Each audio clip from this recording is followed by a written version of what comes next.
there is something that we look up to is leadership. Multilateralism is under question.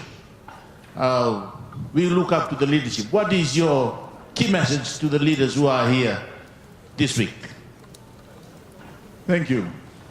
Your Excellencies, you've heard throughout the last 3-4 years, especially after Paris, what needs to be done. We know what needs to be done. We know how to get there. We know where we are and what we need to do and where to get there. What we need, Your Excellencies, is political will. There's no doubt about that.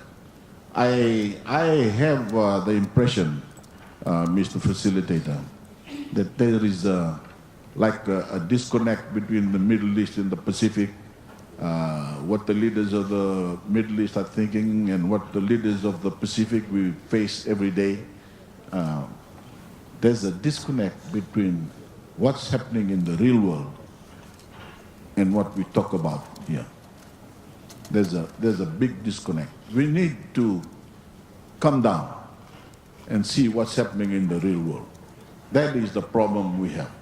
We need political will. We need political will from presidents, from prime ministers, from ministers, from NGOs, from civil society, from the business community. We need the political will to do what needs to be done so that our children and grandchildren can be safe tomorrow. Thank you.